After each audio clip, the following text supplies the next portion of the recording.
ॐ कौसल्या सुप्रजा रामपूर्वा सन्ध्या प्रवर्तते उत्तिष्ठ नरशार्दूल कर्तव्यं दैवमान्धिकम्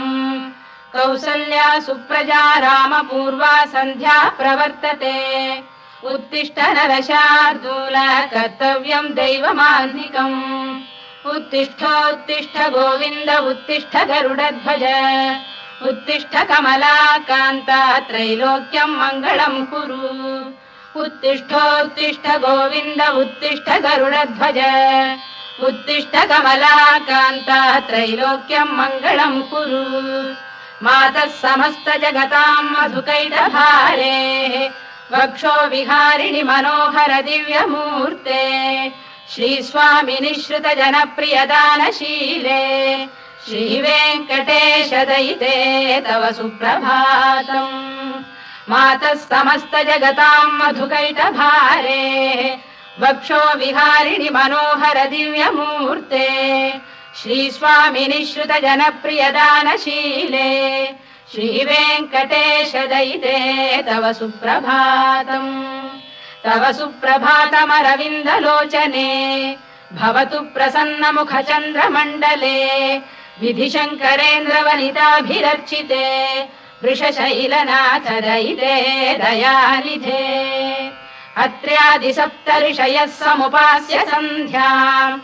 आकाशसिन्धुकमलानि मनोहराणि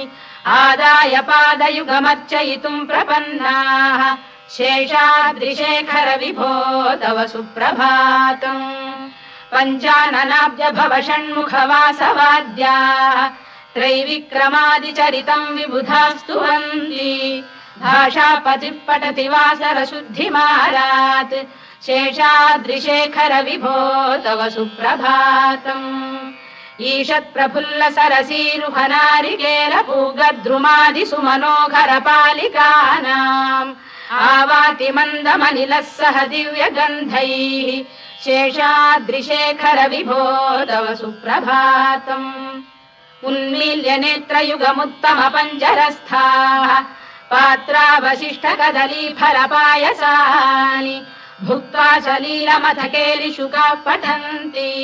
शेषाद्रिशेखर विभो तव सुप्रभातम् तन्त्री प्रकर्ष मधुरस्वनया विपञ्च गायत्यनन्दचरितम् तव नारदोऽपि भाषा समग्रमसत्करचार रम्यम् शेषाद्रिशेखर विभो तव सुप्रभातम् भृङ्गावळी च मकरन्दरसानुविद्ध झङ्कारगीत निनदैः सह सेवनाय गिर्यात्युपान्त सरसी कमलोदरेभ्यः शेषाद्रिशेखर विभो तव सुप्रभातम् योषा गणेन वरदध्नि विमथ्यमाने घोषालयेषु दधिमन्थन तीव्र घोषाः रोषात् कलिम् विदधते ककुभश्च कुम्भाः शेषाद्रिशेखर विभो तव सुप्रभातम् पद्मेश मित्र शतपत्र गतालिवर्गाः हर्तुम् श्रियम् कुवलयस्य निजाङ्गलक्ष्म्या भेरी निनादमिव बिभ्रति तीव्रनादम् शेषाद्रिशेखर विभो तव सुप्रभातम् श्रीमन्नभीष्टवरदाखिल लोकबन्धो श्री श्रीनिवास जगदेक दयैक सिन्धो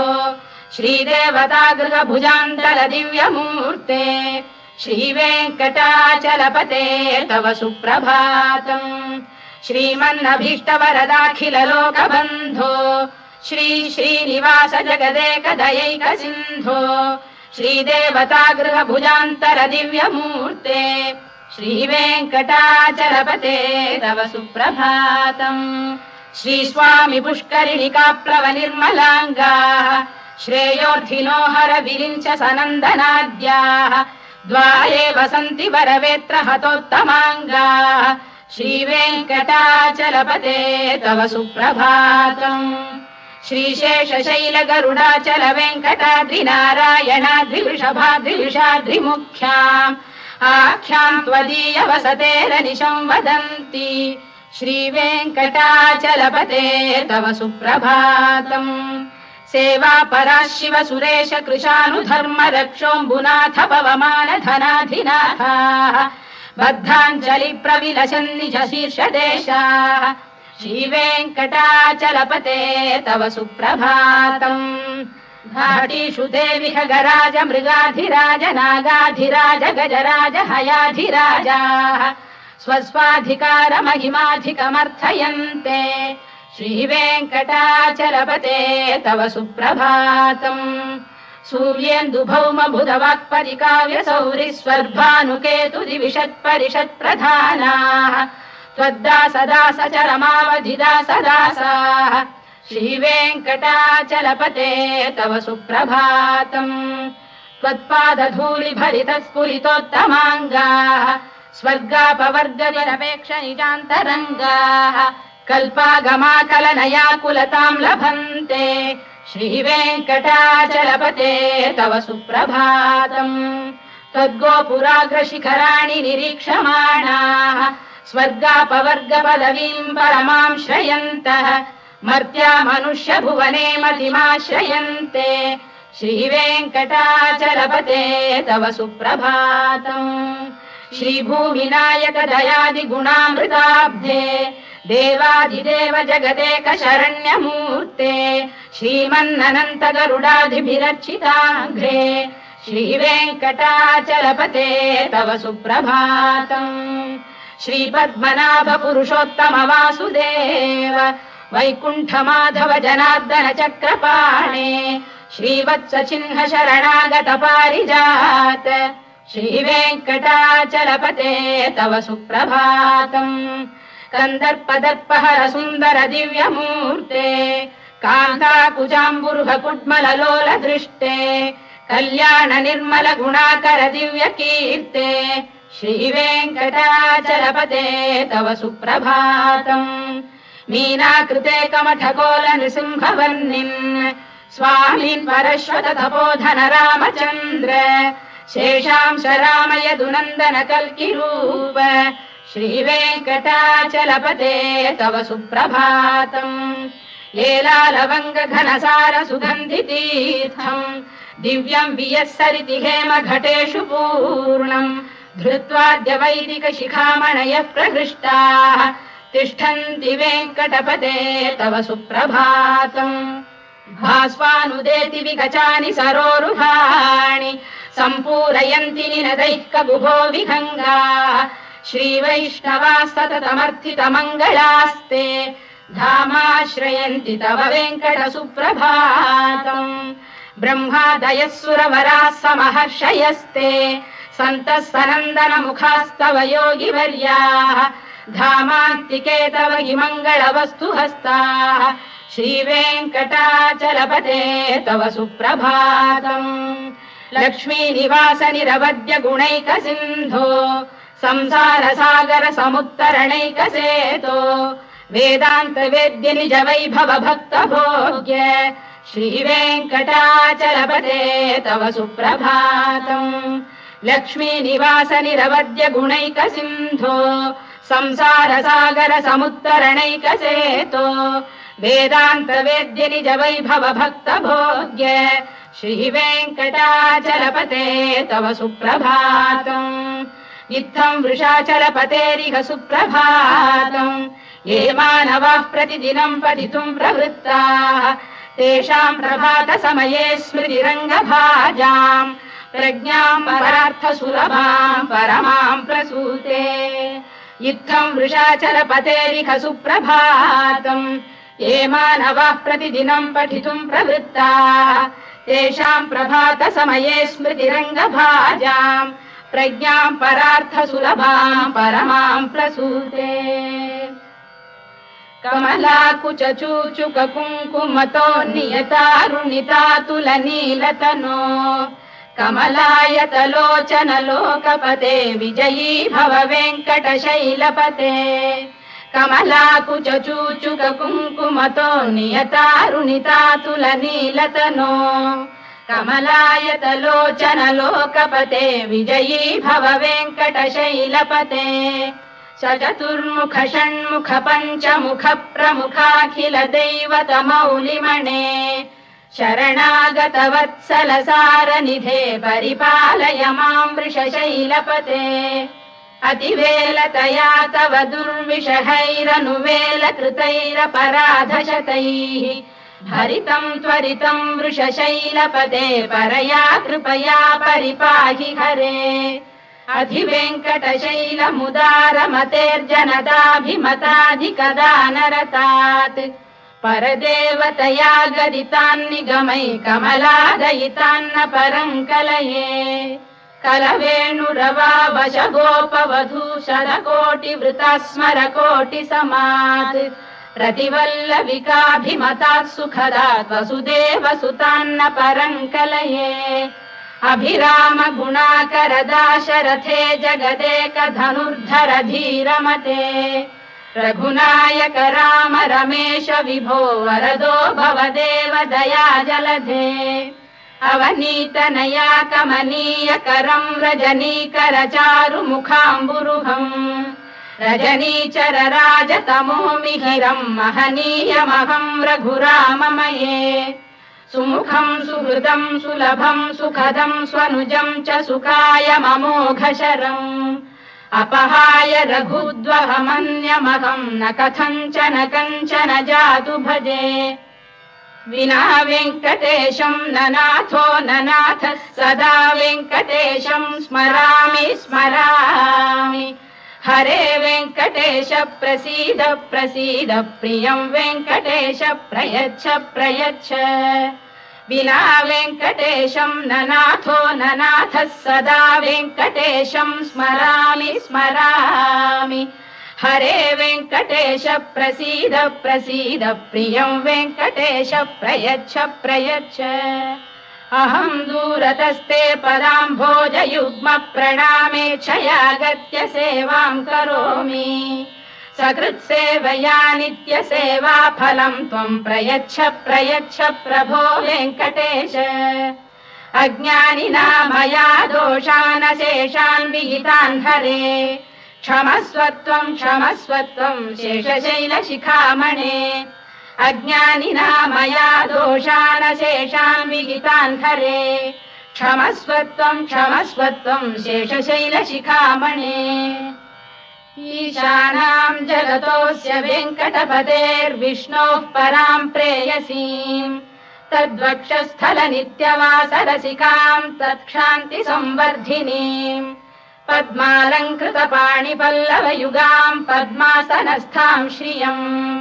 वात्सल्यादिगुणोज्ज्वलां भगवतीं वन्दे जगन्मातरम् ईशानां जगतोऽस्य वेङ्कटपतेर्विष्णोः परां प्रेयसीं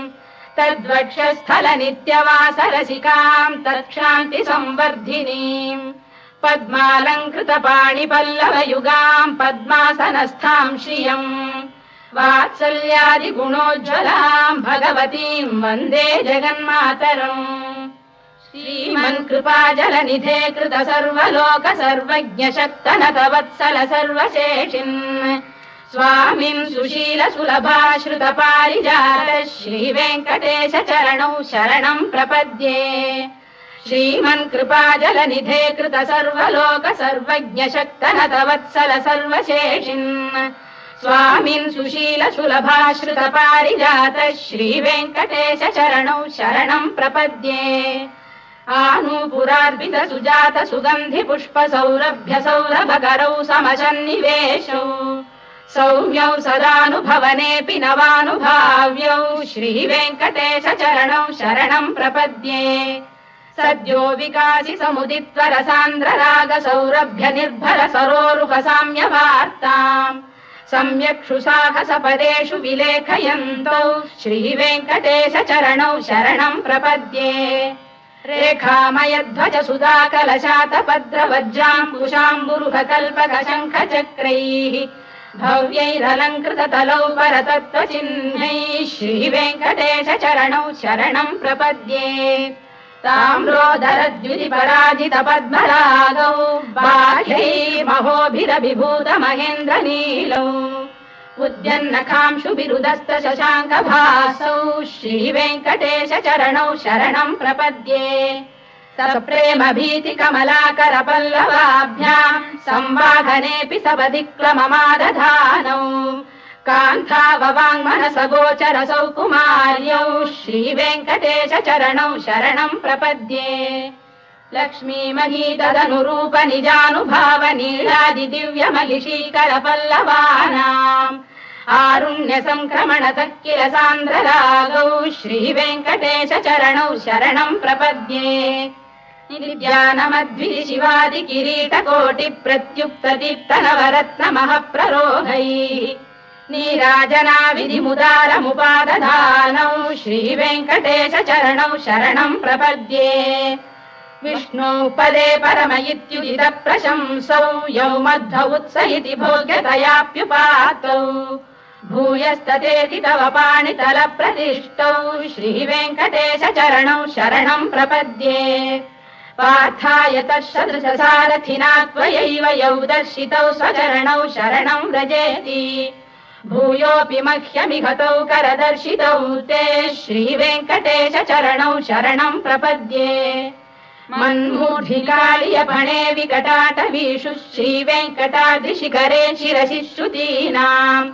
चित्तेऽप्यनन्य मनसाम् सममाहितौ ते श्रीवेङ्कटेश चरणौ शरणम् प्रपद्ये अम्लानहृष्यदवनीतलकीर्ण पुष्पौ श्रीवेङ्कटाद्रिशिखराभरणायमानौ आनन्दिताखिल मनोनयनौ तवैतौ श्रीवेङ्कटेश चरणौ शरणम् प्रपद्ये प्रायः प्रपन्न जनता प्रथमावगाह्यौ मातुस्तनाविव शिशोरमृतायमानौ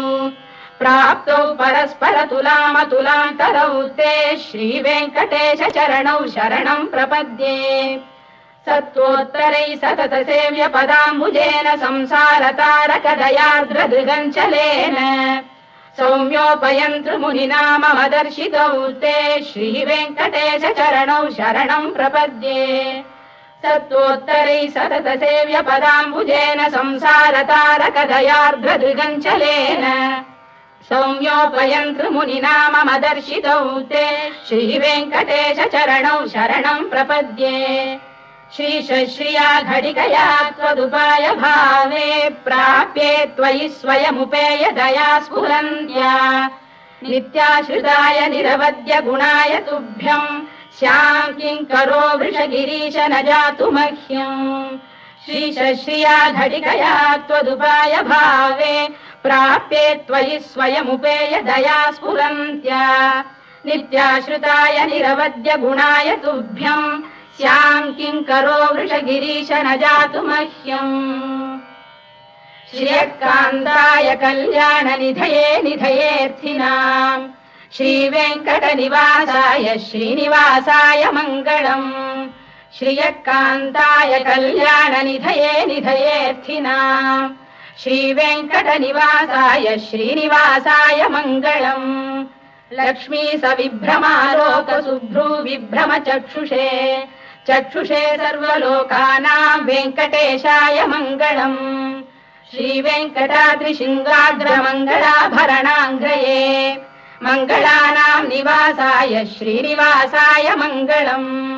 सर्वावयव सौन्दर्य सम्पदा सर्वचेतसाम् सदा सम्मोहनायास्तु वेङ्कटेशाय मङ्गलम् नित्याय निरवध्याय सत्यानन्दचिदात्मने सर्वान्तरात्मने श्रीमद्वेङ्कटेशाय मङ्गलम् स्वतः सर्वविदे सर्वशक्तये सर्वशेषिणे सुलभाय सुशीलाय वेङ्कटेशाय मङ्गलम् परस्मै ब्रह्मणे पूर्णकामाय परमात्मने